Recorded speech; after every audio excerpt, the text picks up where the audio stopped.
Assalamualaikum warahmatullahi wabarakatuh. Perkenalkan, nama saya Cindy Anandayu Ekhitia dari kelas 11 IPS 1, nomor absen 8.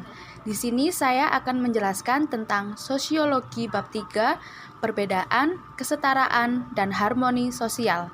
A. Perbedaan sosial dan partikularisme kelompok. Dalam masyarakat, terdapat individu dan kelompok yang memiliki ragam perbedaan. Perbedaan sosial dalam masyarakat dapat bersifat horizontal dan vertikal. Perbedaan sosial perlu disikapi dengan sikap saling bertoleransi dalam kehidupan sehari-hari.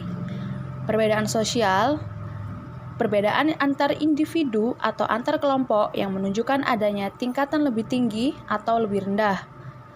Kalau perbedaan secara horizontal yaitu mengarah kepada individu yang menunjukkan tingkatan ke lebih rendah.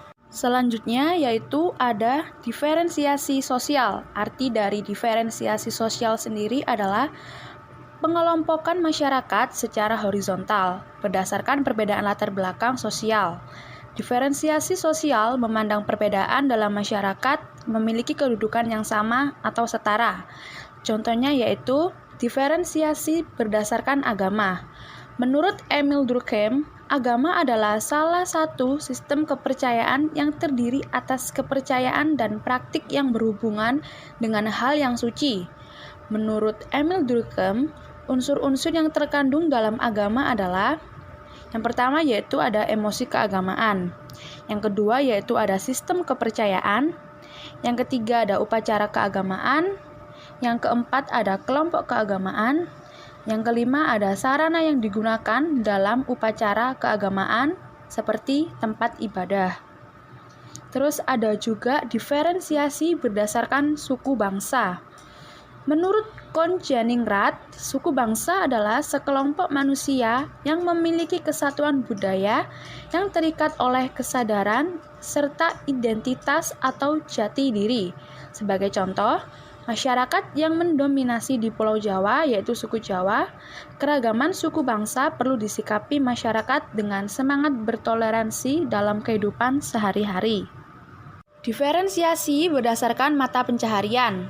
Indonesia memiliki kenampakan alam yang beragam, sebagai contoh dataran rendah, dataran tinggi, pegunungan, dan laut. Berbagai kenampakan alam mempengaruhi keragaman mata pencaharian masyarakat. Masyarakat yang berada di daerah dataran rendah misalnya, bermayoritas sebagai pencaharian sebagai petani, pedagang, dan karyawan. Masyarakat di wilayah pesisir mayoritas bermata pencaharian nelayan, sementara itu masyarakat yang berada di daerah dataran tinggi mayoritas bermata pencaharian sebagai peternak atau pemetik daun teh. Dengan demikian dibutuhkan sikap saling menghormati dan menghargai perbedaan mata pencaharian dan profesi dalam kehidupan masyarakat. Diferensiasi berdasarkan ras. Dalam diferensiasi berdasarkan ras ini terbagi menjadi 3 ras. Yang pertama yaitu ada ras Mongoloid, ras Kaukasoid, dan ras Negroid. Dalam ras Mongoloid, dia memiliki ciri-ciri kulit berwarna kuning atau sawo matang, berambut lurus dan bermata sipit. Nah, ras Mongoloid ini dapat ditemukan di negara Indonesia, Tiongkok, Jepang, Taiwan, dan Vietnam. Selanjutnya ada ras Kaukasoid, memiliki ciri berhidung mancung, berkulit putih, berambut pirang hingga kehitam-hitaman, berkelopak mata lurus, dan berbibir tipis. Ras Kaukasoid ini banyak ditemukan di negara India, Timur Tengah, Eropa Utara, dan Eropa Tengah. Yang terakhir yaitu ada ras Negroid, memiliki ciri-ciri berambut keriting, berkulit hitam, berkelopak mata lurus, dan berbibir tebal. Ras Negroid ini banyak sekali ditemukan di negara Afrika dan Papua. Sebelahnya yaitu ada diferensiasi berdasarkan jenis kelamin dan gender. Manusia diciptakan oleh Tuhan dengan jenis kelamin laki-laki dan perempuan. Perbedaan jenis kelamin ini merupakan kodrat dari Tuhan yang tidak dipertukarkan. Menurut Rohmansyah, gender adalah pembedaan peran, fungsi, hak, dan perilaku antar laki-laki dan perempuan yang dibentuk oleh konstruksi budaya dalam masyarakat. Nah, sebagai contohnya yaitu misalnya perempuan dikenal lemah lembut, keibuan, dan emosional. Sementara itu laki-laki dikenal sebagai pribadi yang kuat, rasional, dan gagah. Selanjutnya yaitu kita membahas tentang stratifikasi sosial. Setiap individu dalam masyarakat memiliki kedudukan dan status sosial. Nah, kedudukan dan status sosial ini dapat berpengaruh terhadap sikap dan perilaku orang lain. Contohnya yaitu seseorang yang memiliki kekuasaan dan jabatan akan lebih dihormati dan disegani daripada masyarakat biasa. Kondisi demikian ini mendorong terjadinya penggolongan masyarakat secara vertikal sehingga memunculkan lapisan-lapisan sosial tertentu yang disebut stratifikasi sosial. Nah, di sini ada dasar stratifikasi sosial, diantaranya yaitu ada kekuasaan, pendidikan atau ilmu pengetahuan, kekayaan, keturunan, dan kehormatan.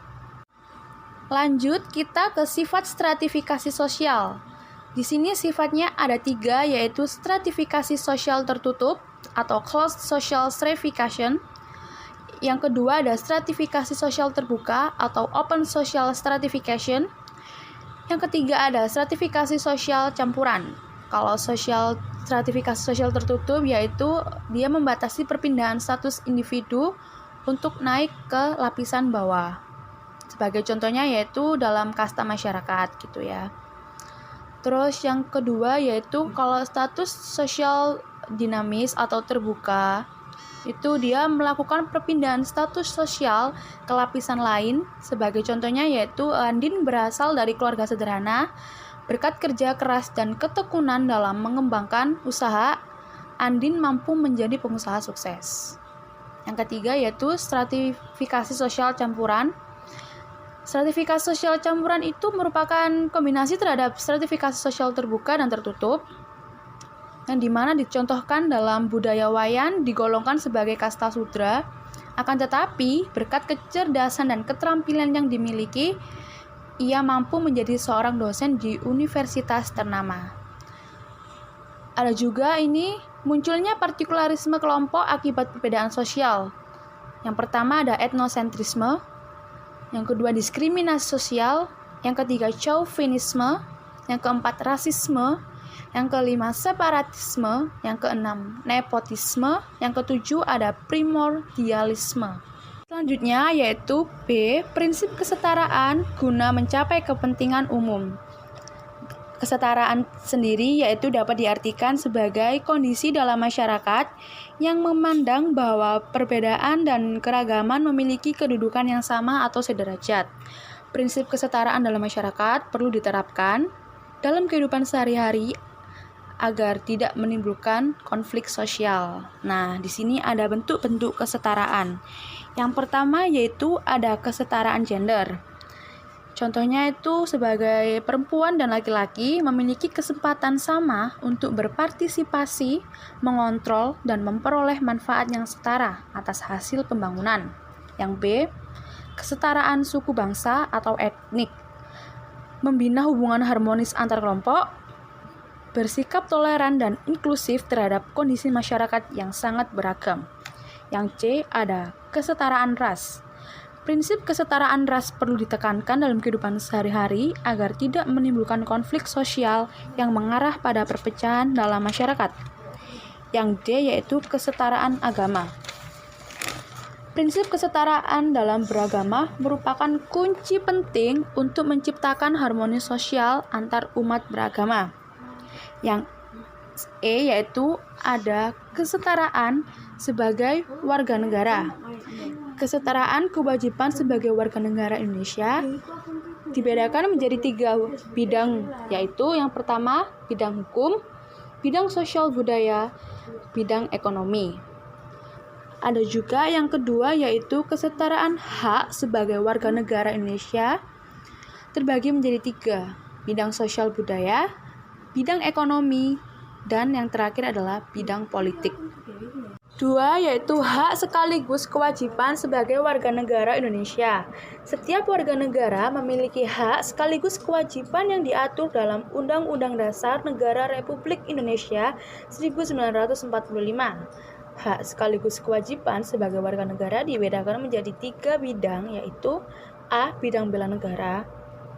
Setiap warga negara berhak dan wajib ikut serta dalam upaya pembelaan negara. Sikap nasionalisme dan cinta tanah air merupakan landasan penting membela negara dari ancaman konflik, disintegrasi bangsa, ataupun ancaman dari negara lain. Yang B yaitu bidang politik dan hukum. Setiap warga negara memiliki persamaan hak di depan hukum dan pemerintah. Selain itu, setiap warga negara berkewajiban menjunjung tinggi hukum dan pemerintahan tanpa pengecualian. Yang C yaitu bidang pertahanan dan keamanan. Setiap warga negara berhak dan wajib ikut serta dalam usaha pertahanan dan keamanan negara dari segala bentuk ancaman, baik dari dalam negeri maupun dari luar negeri. Prinsip kesetaraan perlu diterapkan dalam masyarakat majemuk untuk menciptakan kehidupan harmonis. Penerapan prinsip ini akan memberikan kesempatan setiap anggota masyarakat mendapat perlakuan dan pelayanan publik secara adil dan tidak dibedakan. C yaitu ada harmoni sosial. Nah, yang pertama ada mengenal berbagai perbedaan sosial antar kelompok dalam masyarakat. Masyarakat Indonesia memiliki berbagai perbedaan latar belakang sosial budaya yang berbeda. Perbedaan latar belakang sosial budaya mempengaruhi pola pikir dan perilaku setiap individu. Contohnya yaitu perbedaan status sosial, seperti petani, karyawan swasta, dokter, guru. B. Perbedaan latar belakang kebudayaan. Setiap daerah memiliki kebudayaan khas yang dapat dijadikan sebagai identitas kelompoknya. C. Perbedaan kepentingan. Adanya perbedaan kepentingan dapat menyebabkan konflik sosial dalam masyarakat. Yang D yaitu perbedaan pendirian dan keyakinan. Yang terakhir yaitu ada relasi sosial antar kelompok masyarakat. Berikut ini bentuk-bentuk dari relasi sosial yaitu ada akulturasi, asimilasi, interseksi, konsolidasi, dominasi, dan difusi. Yang ketiga yaitu ada menciptakan harmoni sosial dalam masyarakat, yaitu dengan cara mengembangkan upaya komodatif, mengembangkan nasionalisme dan patriotisme, menanamkan pendidikan dan multikultural, mewujudkan toleransi dan menghargai perbedaan, mewujudkan integrasi sosial, dan yang terakhir yaitu mengembangkan sikap demokratis dan anti-diskriminasi. Demikian yang dapat saya sampaikan tentang materi sosiologi bab 3. Kurang lebihnya mohon dimaafkan. Akhir kata, wassalamualaikum warahmatullahi wabarakatuh.